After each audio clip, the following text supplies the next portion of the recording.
지난주 이코노미스트와 유고브가 진행한 여론조사에 따르면 18세에서 29세 사이의 미국 청년들 중 5명 중 1명꼴로 홀로코스트를 신화로 믿고 있는 것으로 나타났습니다. 해군 출신의 한 20대 여성이 마틴 루터 킹 주니어 목사의 생가에 방화를 시도했다가 관광객들에 의해서 저지당하는 사건이 발생했습니다. 다음 달 첫 공화당 대선 경선이 예정된 아이오와주에서 실시된 여론조사 결과 도널드 트럼프 전 대통령의 지지율이 50%를 넘어선 것으로 나타났습니다. 미국을 방문한 볼로드미르 젤렌스키 우크라이나 대통령은 오늘 국방대학 연설에서 푸틴은 반드시 패배할 것이라며 우크라이나를 믿어도 좋다, 우리 역시 그만큼 여러분을 믿을 수 있기를 바란다 라고 의회를 압박했습니다. 북한과 중국의 위협이 증가하면서 아시아판 나토 창설 필요성이 커지고 있는 가운데 이른바 인도태평양 조약기구 설치 문제를 검토하기 위한 태스크포스를 구성하자는 법안이 연방 하원에 발의됐습니다. 지난 2020년 대통령 선거에서 애리조나주가 적어도 5,600명 이상의 연방 투표 용지가 시민권자 증명이 없이도 이루어진 것으로 밝혀졌다고 저스트뉴스가 보도했습니다. 날로 늘어나는 국가 부채가 문제가 되고 있습니다. 연방정부가 이미 2024년 회계연도에만 3,830억 달러의 부채를 추가한 것으로 나타났습니다. 케빈 맥카티 전 하원의장이 CBS 선데이 모닝에 출연해 도널드 트럼프 전 대통령에 대한 지지 입장을 밝히고 트럼프 전 대통령이 선거운동에서 해야 할 일은 재건, 복구, 쇄신이어야 한다고 말했습니다. 미쉬 화장품 연말 특별 세일! R88 리프팅 크림 사시면 펩타이드 토너 미스트 무료 증정, 엑스포트 크림 세트 사시면 아이크림 세트에 샘플 가방 세트까지 증정, 참존 DAG 3종 세트, 한스킨 남성용 세트, 셀트리온 마스크팩, 여성 청결제 클렌저까지 모두 하나 사면 하나 공짜, 핸드크림 세트, 바리 세트도 할인해 드립니다. 연말연시 소중한 분에게 좋은 선물을 선사할 절호의 기회 놓치지 마세요. 가까운 미쉬 화장품 매장으로 직접 오시거나 인터넷으로 오더하셔도 됩니다. 요즘 건물 사야 된다던데? 커머셜 전문 브로커 누가 좋지? 안드라스 부동산이지. 미국 모든 주에서 매매가 가능하다고. 쇼핑몰, 리테일, 오피스 빌딩, 호텔, 웨어하우스. 누구라고? 유튜브에 안드라스 윤 쳐봐. 이제는 철저히 준비된 전문성만이 수익성을 창출하는 시대입니다. 저 안드라스, 투자에 대한 답을 드리겠습니다. 안드라스 커머셜.com에 더 많은 정보가 있습니다. 안드라스 부동산 770-802-0688. 시청자 여러분 안녕하십니까? 12월 11일 월요일 NNP 뉴스 시작합니다. 첫 소식입니다. 지난주 이코노미스트와 유고브가 진행한 여론조사에 따르면 18세에서 29세 사이의 미국 청년 5명 중 1명은 홀로코스트를 신화로 믿고 있는 것으로 나타났습니다. 더 포린 데스크는 틱톡 사용자들이 반유대주의적일 가능성이 더 높은 것으로 나타났다고 전했습니다. 이 소식 윤채영 인턴 기자가 자세히 전해드립니다. 이코노미스트와 유고브에서 진행한 최근 여론조사에 따르면 18세에서 29세 미국인의 20%가 홀로코스트는 신화라는 의견에 동의하는 것으로 나타났습니다. 응답자의 30%는 홀로코스트가 신화인지 잘 모르겠다고 답했고 28%는 유대인이 미국에서 너무 많은 권력을 휘두른다는 반유대주의적 의견에 동의했습니다. 해당 여론조사는 홀로코스트 부정이 모든 교육 수준에 걸쳐 있다고 지적하면서 소셜미디어가 반유대주의를 악화시킬 수 있다고 강조했습니다. 또한 틱톡을 사용하는 청년층이 반유대주의적인 신념을 가질 가능성이 더 높다는 제너레이션 랩의 최근 설문조사 결과를 언급했습니다. 사이먼 비젠탈 센터의 부학장이자 글로벌 사회행동 책임자인 라비 아브라함 쿠퍼는 더할 수 없는 나쁜 상황이 몰아치고 있다고 말했습니다. 쿠퍼는 미국 청년들에게 반유대주의가 확산되는 다양한 요인에 대해서 홀로코스트 부정과 600만 명의 유대인 희생자에 대한 폄훼를 조장하는 이란 정권의 국가정책, 쇼와 즉 홀로코스트 부정과 쇼와의 오용을 초래하는 특히 틱톡을 포함한 소셜미디어와 정치인들 아래서 자란 세대는 모두가 히틀러에 비교된다며 정보는 넘쳐나지만 관점이 거의 없는 세대이고 온라인 사서도 없고 필터도 없으며 20세기로 거슬러 올라가는 집단적인 기억도 거의 없다고 더 포린 데스크에 설명했습니다. 이코노미스트와 유고브 여론조사에 따르면 29세 이상 미국인의 홀로코스트 부정은 감소한 것으로 나타났습니다. 30세에서 44세 미국인들 중 약 10%는 홀로코스트가 신화이거나 과장된 이야기라고 답했습니다. 다른 인구 집단에서도 반유대주의가 만연한 것으로 나타났습니다. 흑인 응답자의 27%와 히스패닉 응답자의 19%가 유대인이 미국에서 너무 많은 권력을 가지고 있다는 의견에 동의했고, 백인 응답자는 13%가 동의했습니다. 이에 쿠퍼는 우리는 의심할 여지 없는 도덕적 GPS를 가진 증인들을 잃어가고 있다.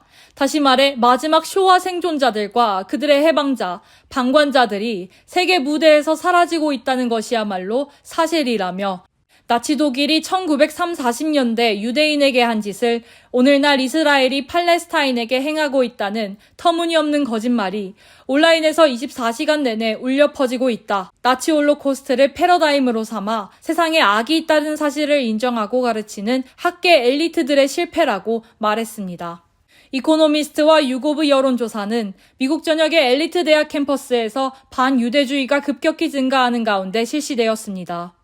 지난주 하원 공화당 의원들은 MIT, 하버드, 펜실베이니아 대학교 총장들과 청문회에서 대치했습니다. 총장들은 캠퍼스 내 반유대주의 대처와 미국 유대인 학생 보호에 대한 의원들의 질문에 부적절한 답변을 내놓아 사회적 논란이 일었습니다. 청문회에서 세 대학교의 총장 모두 유대인 학살을 촉구한 단체와 학생들이 반드시 대학 행동 강령을 위반한 것은 아니라고 답했습니다. 청문회 이후 펜실베이니아 대학교 총장은 의회와 학생 그리고 교수진의 반발에 직면하자 지난 주말 사임했고, 새 대학교의 개인 후원자들은 수백만 달러의 기부금을 철회했습니다. 10월 7일 대학살 이후 대학 캠퍼스의 다양한 진보단체들은 하마스의 공격을 지지하며 인티파다를 세계화하라, 인티파다 만세 등의 구호를 외치면서 이스라엘과 유대인에 대한 폭력을 촉구하고 있습니다. 인티파다는 아랍어로 반란, 봉기 또는 저항운동을 의미합니다. 억압에 대한 봉기라는 것입니다. 쿠퍼는 많은 미국 청년들에게 역사적 사실은 감수성이나 인플루언서들만큼의 큰 의미가 없다고 지적합니다. 미국 반명예훼손 연맹에 따르면 전쟁이 발발하고 2주 남짓한 기간 동안 미국 내 반유대주의 사건은 약 400% 증가했습니다. 유대인 학생들은 캠퍼스 곳곳에서 반유대주의적인 발언으로 인해 위협을 느꼈다고 보고했습니다. 한편 쿠퍼는 사회는 과거의 비극을 반복해서는 안 된다고 말했습니다. 그리고 그는 인터넷이 개발되기 훨씬 전인 1980년 홀로코스트 생존자이자 나치 사냥꾼이었던 고 사이먼 비젠탈은 홀로코스트가 다시 일어날 수 있느냐는 질문에 사회적 위기와 조직화된 증오, 기술이 있다면 무엇이든 가능하다고 답했다며 우리는 지금 기로에 서 있다고 덧붙였습니다. 뉴스앤포스트 윤채영입니다. 한 여성이 마틴 루터 킹 주니어 목사의 생가에 방화를 시도했으나 관광객들에 의해 소시를 막을 수 있었다고 AJC가 오늘 보도했습니다. 해군 수병 출신인 26세의 레니시아 산트리스 핸더슨은 2급 방화 미수 및 정부재산 불법 저촉 혐의로 기소됐습니다. AJC에 따르면 그녀는 4년간의 복무 기간 중 모범적인 행동으로 다양한 훈장을 받은 인물이지만 어번 애비뉴의 킹 목사 생가에 불을 지르려다가 관광객들에게 붙잡혀 목요일 밤 구금됐습니다. 다른 국립기념물들과 달리 연간 70만 명의 관광객이 다녀가는 킹 목사의 생가 건물에는 출입을 제한하는 문이 없습니다. 이 2층짜리 목조 건물은 번화한 도로변에 위치해 있어서 별도의 보안이 어려운 곳이기도 합니다. 방화 시도를 막은 주인공들은 유타주에 거주하는 잭 캠프와 전직 뉴욕 경찰관 출신 등 총 3명의 관광객들이었습니다. 핸더슨은 캔을 들고 생가 건물에 들어가 캔에 들어있는 액체를 현관과 덤불에 뿌리기 시작했는데 곧바로 휘발유 냄새가 진동하자 주변에 있던 관광객들이 경찰에 신고하고 곧바로 핸더슨을 저지한 것으로 알려졌습니다. AJC에 따르면 핸더슨의 페이스북 페이지에는 극단주의 단체인 누아비안 네이션 오브 무어스의 설립자로 징역 135년형을 받고 복역 중인 트와이트 요크를 석방하라는 해시태그가 포함된 게시물이 올려져 있습니다. 경찰은 핸더슨의 심리평가를 위해 그녀를 그레이디 메모리얼 병원으로 이송했다가 현재는 풀턴 카운티 교도소에 수감하고 조사를 진행 중입니다. 다음 달 첫 공화당 대선 경선이 예정된 아이오와주에서 실시된 여론조사 결과 도널드 트럼프 전 대통령 지지율이 50%를 넘어선 것으로 나타났습니다. NBC 뉴스가 의뢰하고 드모인스 레지스터, 미디어컴이 조사한 이번 여론조사에서 현재 아이오와 전당대회 참석자 중 51%가 트럼프를 첫 번째 선택으로 꼽았고 13%가 두 번째 선택으로 트럼프를 꼽은 것으로 집계됐습니다. 2위를 차지한 론 드산티스 플로리다 주지사는 전당대회 참석자 중 19%가 그를 첫 번째 선택으로 꼽았고 30%가 두 번째 선택으로 꼽았습니다. 트럼프와는 무려 32%나 차이가 나는 셈입니다. 또 니키 헤일리 전 유엔 대사를 첫 번째 선택으로 꼽은 응답자는 15%, 두 번째 선택이라고 답한 응답자는 17%로 나타났습니다. 또 크리스 크리스티 전 뉴저지 주지사와 사업가 비벡 라마스와미를 포함한 다른 후보들은 첫 번째 선택에서 한 자릿수의 지지를 받는 데 그쳤습니다. 이 아이오와 전당대회는 내년 1월 15일로 예정돼 있습니다. 이번 여론조사는 2024년 공화당 전당대회에 확실히 또는 아마도 참석할 것이라고 답한 502명의 등록된 아이오와 유권자를 대상으로 12월 2일부터 7일까지 실시됐으며 오차 범위는 플러스 마이너스 4.4%입니다. 미국을 방문한 볼로드미르 젤렌스키 우크라이나 대통령은 오늘 국방대 연설에서 푸틴은 반드시 패배할 것이라며 우크라이나를 믿어도 좋다. 우리 역시 그만큼 여러분을 믿을 수 있기를 바란다고 말했습니다. 그는 특히 현재 연방의회에서 우크라이나 지원을 포함한 긴급 안보 지원 예산 논의가 교착 상태에 놓인 것과 관련해 의회에서 해결되지 않고 있는 문제로 기쁜 사람이 있다면 그것은 푸틴과 그 일당이라고 지목했습니다. 그는 안보 예산 처리 지연이야말로 그들의 꿈이 현실이 되는 것이며 자유를 위해 싸우는 투사들을 절망시키는 일이라고 강조했습니다. 로이드 오스틴 미 국방장관은 이날 행사에서 미국의 약속은 반드시 지켜져야 한다며 의회의 연내 긴급안보 예산 처리도 촉구했습니다. 이날 미국의 수도 워싱턴에 도착한 젤렌스키 대통령은 내일 상원을 찾아 민주당과 공화당 의원들이 참석한 가운데 우크라이나에 대한 초당적인 지지를 호소하는 연설에 나섭니다. 이어 새로 선출된 공화당 소속 마이크 존슨 하원 의장과 별도로 만나 면담할 예정입니다. 그는 또 조 바이든 대통령과 백악관에서 만나 정상회담을 갖고 미국의 변함없는 안보 지원 의지를 거듭 확인하고 러시아와의 전쟁에서 승리하기 위해 해결해야 할 시급한 현안을 논의할 계획입니다. 젤렌스키 대통령의 미국 방문은 이번이 세 번째입니다. 우리 한인들의 정체는 무엇입니까? 우리가 자손들과 살아갈 땅임에도 불구하고 언젠가는 떠날 방문객처럼 살지는 않습니까? 우리는 이방인이 아닌 이 땅의 주인이 되어야 합니다. 우리는 반드시 이 나라에서 좋은 평판을 만들어야 되는데 이 나라와 우리 이웃과 우리 지역에서 도움이 되는 사람들로 부각이 되어야 됩니다. 좋은 이웃되기 운동이 여러분 곁에서 함께합니다. 가족, 미래, 행복, 꿈, 건강, 아름다운 삶, 슬기로운 보험 생활로 가능한 것들입니다. 박화실보험을 만나보세요. 자동차 보험, 집보험, 비즈니스 보험, 워커스컴, 생명보험, 의료보험은 물론이고 주택융자, 재융자, 자동차융자, 개인융자 등 은행 업무에 IRA, 401k, 애뉴이티 등 은퇴 및 재정 설계까지 모두 한 곳에서 도와드립니다. 100년을 한결같이 좋은 이웃으로. 보험의 중심에는 박화실보험이 있습니다. 북한과 중국의 위협 증대로 인해 아시아판 나토 창설 필요성이 커졌다는 지적이 나오는 가운데 이른바 인도-태평양 조약기구 설치 문제를 검토하기 위한 태스크포스를 구성하는 법안이 연방 하원에 제출됐습니다. 법안은 하원 외교위 소속 마이클 롤러 하원 의원이 발의했습니다. 태스크포스는 인도-태평양 지역의 안보 상황을 분석하고 미국과 인도-태평양 지역 파트너 국가 간 나토와 같은 연합체를 만드는 것으로 중국과 북한으로부터의 침략을 효과적으로 억제할 수 있는지를 판단하는 역할을 하게 됩니다. 롤러 의원은 토요일 X에 올린 동영상을 통해 중국, 러시아, 이란, 북한 등 우리의 적은 세계를 혼란에 빠뜨리고 불안정하게 만들기 위해 위험한 동맹을 만들었다면서 인태 지역과 세계의 민주주의 국가들이 함께 증가하는 위협에 맞서 협력하는 것이 중요하다라고 말했습니다. 이어 그는 집단안보협정은 인태 지역에서 침략을 억제하고 민주주의 세력을 보호할 수 있는 잠재력이 있다라고 밝혔습니다. 롤러 의원은 지난 4월 마이클 맥콜 하원 외교위원장 등과 함께 방한해 윤석열 대통령을 예방했고 일본과 대만도 방문한 바 있습니다.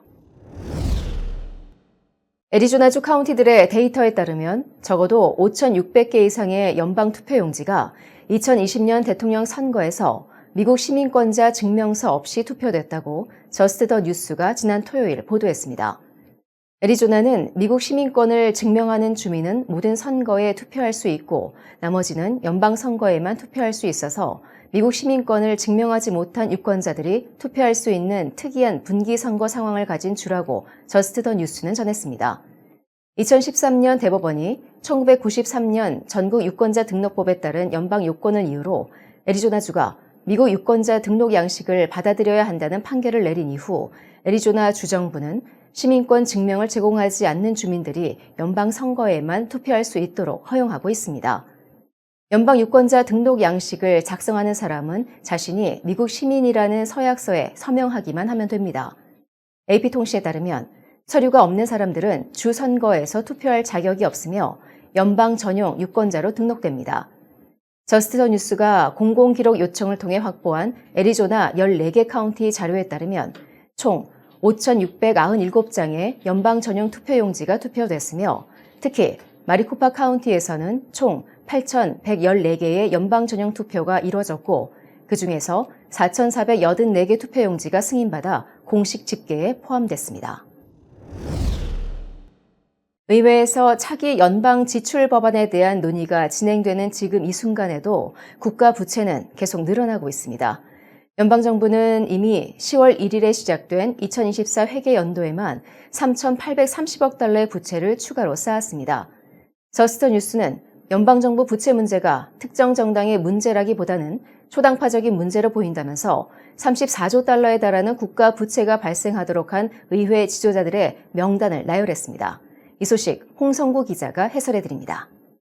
날로 쌓여가는 연방 정부의 부채가 지금 심각한 문제가 되고 있습니다. 거의 34조 달러 가까이 지금 도달하고 있는데요. 문제가 심각한 이유 중에 하나가 뭐냐면요.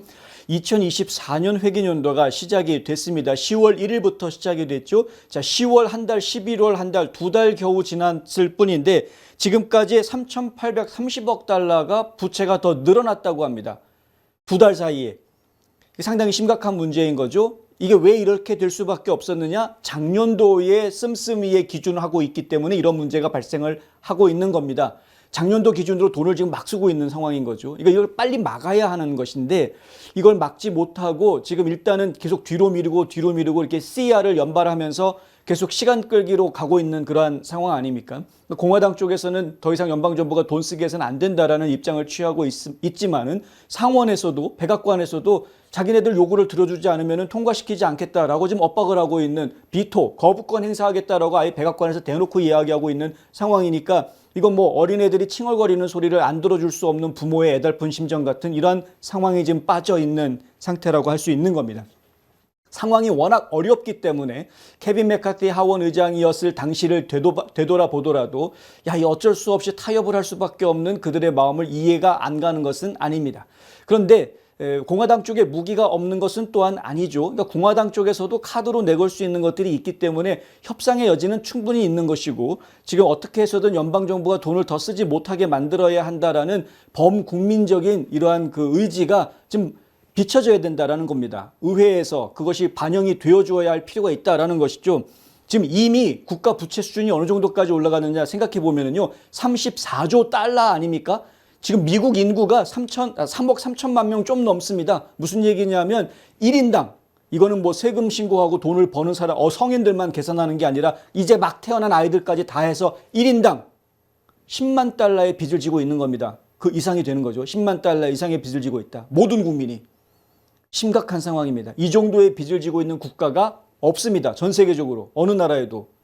미국이기 때문에 이 정도 빚을 질 수 있는 것이 사실이긴 합니다. 뭐 기업을 운영해 보신 분들은 아시겠지만 빚을 지는 것도 능력이 있어야 지는 거지 뭐 능력 없는 사람한테 빚을 막 내주지는 않기 때문에 미국이 그만한 경제력을 가지고 있고 영향력이 있는 국가이다 보니까 지금까지 빚을 막 내고 있었던 것이었는데 이제는 더 이상 이런 식으로 가서는 안 된다라는 목소리가 높아지고 있고요. 최근 국제시장에서도 미국의 경제 안전도를 판단하는 그 시각이 예전만치 녹록하지 않은 상황이죠. 국제신용평가기관인 피치 레이팅스 같은 경우에는 연방정부의 신용등급을 AA에서 AA+로 하향 조정했습니다.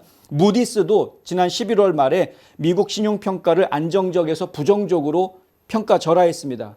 그러니까 결국은 지금 국제 신용평가 기관에서 미국 정부에 대한 신용도를 낮추고 있다라는 것 저희가 기억을 해야 되는 것이고요.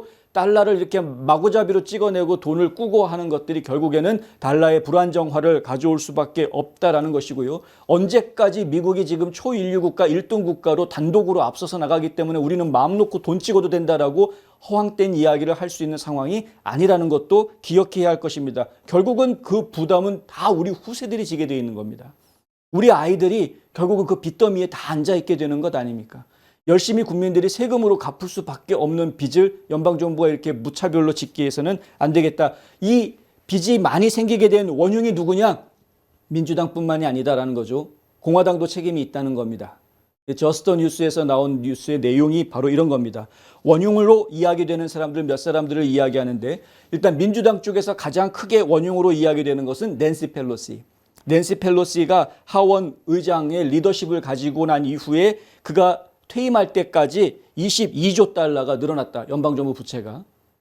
근데 낸시 펠로시보다 더 나쁜 사람이 있습니다. 미치 매코넬. 미치 매코넬은 상원에 공화당 상원 원내대표가 돼서 최장수 원내대표를 하고 있는데 이 공화당 원내대표가 된 이후에 지금까지 재임 기간 동안 25조 달러가 빚이 발생하는 이러한 상황이었다. 미치 매코넬은 그동안에 왜 그 빚이 발생하는 것을 막지 못했는가? 민주당도 아니고 더더군다나 공화당이 하는 것이죠. 한 가지 이해해 주셔야 되는 부분이 있는데요. 민주당은 쓸데없이 자꾸 돈을 퍼쓰자라는 게 이제 문제인 것이고요. 정부를 자꾸 늘려서 정부기구가 자꾸 돈을 쓸 수밖에 없는 구조를 만들죠. 왜냐하면 정부가 여기저기 간섭을 해야 되니까 인력이 필요하고 연방 공무원들이 늘어나니까 당연히 연방 정부의 씀씀이도 커질 수밖에 없는 이제 이런 구조가 되는 것이고요. 공화당 같은 경우에는 작은 정부를 지향을 합니다. 작은 정부를 지향을 하고 또 뭘 지향하냐면 세금 감면, 텍스컷을 지향을 하죠. 세금 적게 받겠다라는 것 아닙니까? 문제는 뭐냐면 세금을 적게 받으니까 연방 정부가 빚을 또 질 수밖에 없는. 걷어들이는 세금에 비해서 쓰는 돈, 이 비례를 따져보니 결국은 적자 운영이 될 수밖에 없는 이런 문제가 나올 수도 있다는 겁니다. 그러니까 공화당은 공화당 나름대로 문제가 생길 수 있는 것이고 민주당은 민주당 나름대로 문제가 생길 수 있는 것이다. 이게 정치인들한테 이 모든 결정권이 맡겨져 있는데요. 연방 정부의 예산은 의회에서 결정을 하게 되어져 있고 이 대통령실, 그러니까 백악관이 허락을 해줘야 동조해야지 이게 통과가 되는 것인데 이 백악관과 연방 의회 간에 아주 그 뼛속 깊은 성찰, 야, 더 이상 이렇게 국민들한테 부담을 주어서는 안 된다라는 성찰이 있기 전에는 이 문제가 영원히 해결되지 않을 것 같다라는 거죠. 구조적으로 보니까 공화당이 정권을 잡고 있다고 해서 부채가 안 늘어나는 게 아니었고 민주당이 정권을 잡고 있다고 해서 부채가 줄어드는 게 아니다라는 거 아닙니까? 이건 당과 상관이 없다. 그러니까 정치인들 자체가 전반적으로 다 각성해야 될 부분이다. 간단히 줄여서 이야기하면 그렇습니다. 이건 국민들한테 굉장히 큰 심각한 문제인데 이 문제에 대해서 우리가 국민들이 얼마나 많이 깨어져 있느냐 하는 거 한번 생각해 봐야 되겠다는 거죠. 국민들이 일어나야 될 때가 된 겁니다. 이 문제를 지적하고 지역구 의원들한테, 지역구 연방 하원 의원들한테 야, 지금 부채 문제 심각하지 않냐, 부채 문제 해결해라고 자꾸 목소리를 높여 주어야 한다라는 이야기입니다. 상안검, 하안검을 아시나요? 안과에서 성형수술을 한다는 사실도 아셨나요? 그렇습니다. 미국과 한국의 유명 의대 및 병원에서 최신 기술을 섭렵하고 돌아온 닥터 줄리아 강이 존스크릭의 졸리 성형 안과를 오픈했습니다. 다양한 보톡스 주사와 필러 시술, 그리고 명품 치료기를 통해 여러분의 피부에도 생기를 불어넣어 드립니다. 전문 의사가 직접 시술에 믿고 안심할 수 있는 졸리 성형 안과. 지금 상담 받으세요. 770-629-0600 화장품 백화점 미씨 화장품 인터넷 주문도 가능합니다. 고객의 꿈을 실현하는 은행 메트로시티은행. 한 곳에서 시작되는 안정된 미래 선의너 보험. 뉴스앤포스트는 페이스북, 유튜브, 카카오톡, 트위터 등 다양한 플랫폼으로 컨텐츠를 전달하고 홍보 효과를 극대화해드립니다. 케빈 메카시 전 하원 의장이 어제 CBS 선데이 모닝에 출연해 도널드 트럼프 전 대통령에 대한 지지 입장을 밝히고 트럼프 전 대통령이 선거운동에서 해야 할 일은 재건, 복구, 쇄신이어야 한다고 말했습니다. 이 소식 역시 홍성구 기자가 해설해드립니다. 케빈 메카시 전 하원 의장이 CBS의 선데이 모닝에 출연을 했습니다. 어제 나왔죠. 그 전에 이제 예고편이 나왔을 때도 저희가 잠깐 보도를 해드린 적이 있는데요. 맥카티 전 하원 의장 같은 경우에는 트럼프 전 대통령이 백악관을 떠나서 플로리다로 내려왔을 때 가장 먼저 트럼프를 만나 주었던 인물 중에 하나입니다. 그러니까 친 트럼프 인사로 분류하기에 조금 좀 부적절한 느낌이 있기는 하지만 그럼에도 불구하고 트럼프와 공조해서 지금의 하원 다수당 구조를 만들어낸 어떻게 보면은 나름대로 역할을 좀 했던 인물이라고 보여지기도 합니다. 물론 케빈 맥카티 전 하원 의장이 하원 의장직에서 쫓겨날 수밖에 없었던 그 상황들을 놓고 이야기하면 또 뭐 이해 안 되는 것도 아니기는 합니다만은 하지만 지금 당시에 저희가 해설을 해드렸던 것처럼 맷 게츠 의원이 좀 실수한 것 같다. 너무 좀 성급했던 것 같다. 무리한 조치였던 것 같다라고 이제 저희가 해설을 그 당시에 해드렸었는데 그것에 대한 아쉬움은 여전히 남아 있습니다. 굳이 그렇게 해서 뭐 이렇게 석주간이나 연방 하원이 작동하지 못하는 그러한 시간들을 가졌어야 했는지 뭐 이런 것들에 대한 아쉬움들은 있긴 합니다. 뭐 다행히 마이크 존슨이라는 아주 좋은 인물이 지금 하원 의장 자리에 선출이 되어줘서 좀 더 의회가 하원이 좀 더 오른쪽으로 좀 드라이브 할 수 있는, 몰아갈 수 있는 그러한 구조가 됐다라는 점에서는 제가 좀 뭐 한편으로서는 좀 다행스러운 일이다 이렇게 이해할 수 있는 부분이긴 합니다. 왜냐하면 지금 지나치게 의회든 백악관이든 너무 왼쪽으로 지금 정부를 운영하고 있는 모습을 보여줘 왔기 때문에 거기에서 발생하는 부작용들을 저희가 지금 겪고 있는 중이기 때문에 그걸 바로잡기 위해서는 연방 하원이 중심을 좀 오른쪽으로 치우쳐 줄 필요가 있었던 것이 사실이기 때문에 그렇습니다. 저희가 뭐 우파 지원하는 우파 방송이어서 이런 말을 하는 게 아니고요. 근데 어쨌든 간에 지금 케빈 맥카티 하원 의장도 그래서 그러한 논조의 이야기들을 또 합니다. CBS 방송에서 자 하원 의장직 그만두고 더군다나 올해 말에 퇴임한다고 하고 이제 정치인 인생 그만둔다라고 하는데 인터뷰합시다 해가지고 한 거죠. 그러니까 케빈 맥카티 하원 의장 입장에서는 앞으로 내가 어떻게 미국에 영향을 주는 인물이 될 수 있을지에 대한 것을 어필할 수 있는 기회를 얻은 셈입니다. 그 자리에서 맥카티 전 의장이 한 이야기는 트럼프 전 대통령이 되는 것에 대해서 지지한다라는 이야기를 꺼내게 되는 것이죠. 예, 당연합니다. 그럴 수밖에 없습니다. 이 CBS 방송의 진행자가 여러 가지로 물어봅니다. 그럼 트럼프 전 대통령의 발언을 보면은 독재자나 파시스트의 출현을 우려한다라는 지적이 곳곳에서 나오고 있는데 어떻게 생각하느냐 이제 이렇게 물어보죠. 케빈 맥카티 하원 의장 같은 경우는 이렇게 답합니다. 나는 그렇게 생각하지 않는다. 트럼프 전 대통령이 계속해서 보복에 대해 말하고 있지 않느냐 이런 질문에 대해서는 그것을 멈출 필요가 있다라고 이야기를 합니다. 트럼프 전 대통령이 보복 이야기를 하고 있습니다. 그건 뭐 틀린 이야기는 아니고요. 사실입니다. 자, 이제 내가 대통령이 되면 바이든에 대해서 분명하게 조사하겠다. 법무부가 했던지 분명하게 드러나 FBI가 한 짓 분명하게 밝히겠다. 이제 분명한 그런 그 보복 조치가 있을 것으로 비춰지는 그런 이야기들 합니다. 그런데 이것이요 사용하는 단어가 아다르고 어다른 것 아닙니까? 똑같은 상황을 놓고 이야기했을 때 그것을 보복으로 이야기할 것이냐 아니면 쇄신 내지는 개혁으로 이야기할 것이냐 이거는 전혀 다른 이야기입니다. 이 결과라든가 생각하는 접근 방법이 전혀 다른 것이죠. 트럼프 전 대통령은 예전부터 꾸준하게 이야기해 왔습니다. 개혁해야 된다. 개혁이 필요하다라는 이야기는 꾸준하게 해왔던 겁니다. 그러니까 지금 연방정부 구조를 쇄신해야 되고 연방정부 구조뿐만이 아니라 법 질서도 좀 변형을 바꿔야 될 부분들은 바꿔야 되고 이 사회가 올바른 방향으로 가기 위해서 그리고 미국이 다시 위대해지기 위해서 바꿔야 할 것들이 분명히 있다는 점을 아주 분명하고 명쾌하게 이야기해왔습니다. 그러한 예전에 해왔던 말과 행동들의 연장선상에서 지금 조 바이든에 대한 공격이라든가 지금 법무부의 이중잣대 문제 이런 것들을 이야기하는 걸 바라보면 그것은 보복을 위한 이야기를 하는 것이라기보다는 쇄신 내지는 개혁의 방향을 이야기하고 있는 것으로 이해할 수 있다. 이렇게 저희는 설명드리고 싶은 거죠. 맥카티 전 의장은 트럼프 전 대통령이 복수를 해야 된다는 발언에 대해서 물러서지 않고 있다는 사회자의 질문에 대해서 이렇게 이야기합니다. 우리는 견제와 균형 시스템이 있다. 그럴 경우 의회를 비롯해서 다른 조직에서 견제할 것이다라는 뜻으로 지금 언론들은 해석을 하고 있습니다. 그렇죠. 만약에 트럼프 전 대통령이 백악관에 복귀해가지고 막 복수하고 정치 보복하려고 하고 이런 모습만 보인다고 하면 의회가 가만히 있겠는가라는 겁니다. 그리고 법조계, 사법부는 그럼 뭐 허수아비냐 이렇게 되는 것입니다. 결국은 미국의 시스템 자체가 미국을 지금까지 지탱해온 삼권 분립의 자유민주주의 시스템 자체가 트럼프의 독주를 그냥 내버려 두지는 않을 것이다라는 것이 케빈 맥카티 하원 의장의 이야기입니다. 그런데 이거는 정말 좌파들의 공격에 맞서서 설명해주고 설득하기 위한 표현인 것이고요. 본질적인 내용은 앞서서 저희가 말씀드린 것처럼 근본적으로는 미국의 개혁이 필요한 것이기 때문에 그 개혁 의지를 강하게 드러내온 트럼프의 발언을 놓고 그 개혁 의지를 보복이다라고 지금 비꼬아서 말을 약간 방향을 바꿔가지고 엉뚱한 단어를 붙이는 전형적인 정치 공격의 형태로 저희는 이해가 된다. 이렇게 설명을 드릴 수 있겠습니다.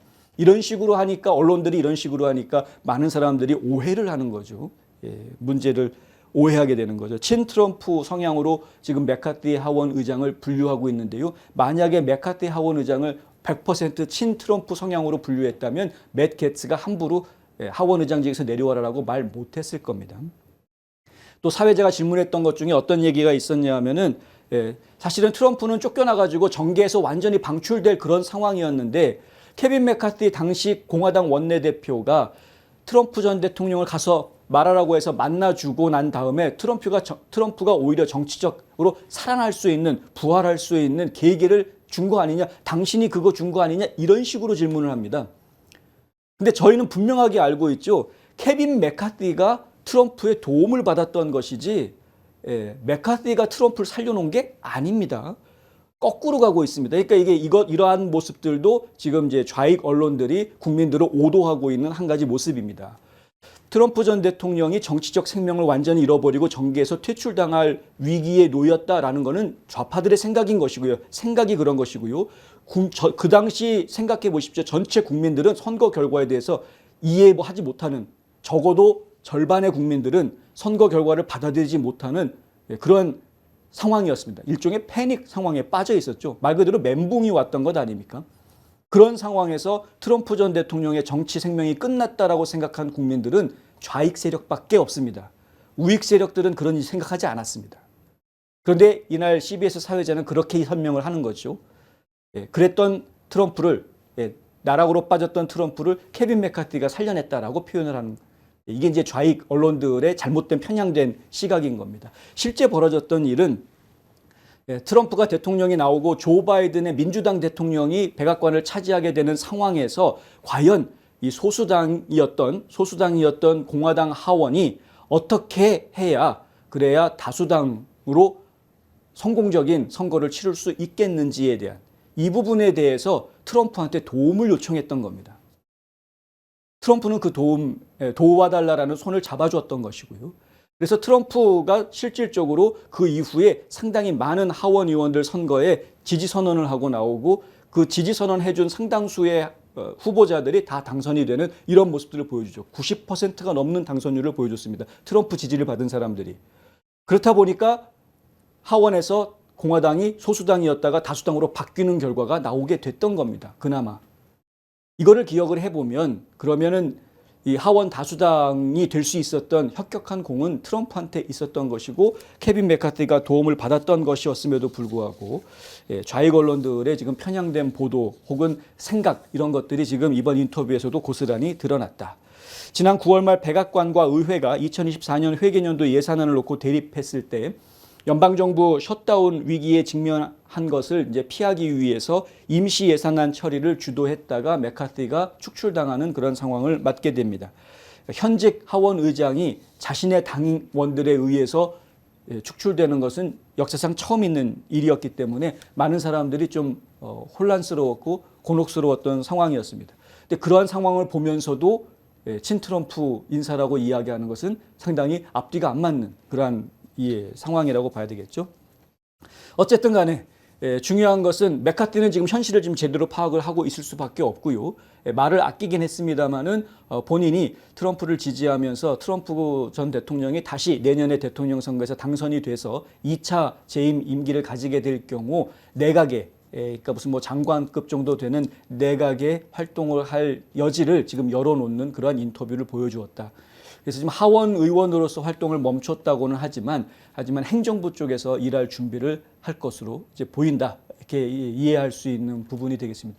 케빈 맥카티 혼자서 이런 생각을 하고 있는 것인지 아니면은 여기에 또 다른 꼼수가 있는 것인지 이건 저희가 좀 지켜봐야 되겠죠. 왜냐하면 기득권 공화당 층에서 지지를 해주고 있는 인물이기도 하기 때문에, 왜냐하면 그 케빈 맥카티 자체가 중도 보수 성향을 가지고 있다 보니까 기득권층 공화당원들의 지지를 받고 있는 그러한 모습을 보여주고 있기 때문에 이것이 자칫 잘못하면은요, 그 윌리엄 바 법무장관처럼 트럼프를 위하는 척하면서 실질적으로는 트럼프 등에다가 비수를 꽂으려고 하는 그런 인물이 될 수도 있기 때문에 그런 위험성까지도 저희는 염두에 두고 케빈 맥카티라는 인물을 지켜봐야 하는 그러한 상황이다.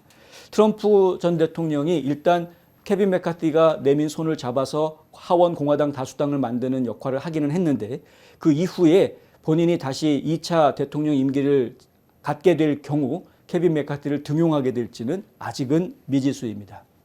관련된 소식들이 나오면 계속해서 전해드리도록 하겠습니다. 지금까지 홍성구였습니다. 경제정보입니다.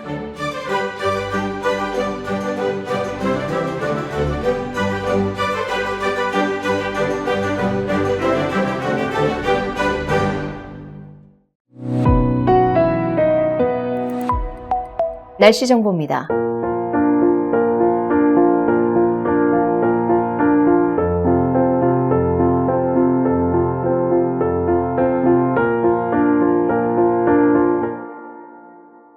이상으로 12월 11일 월요일 NNP 뉴스를 모두 마칩니다.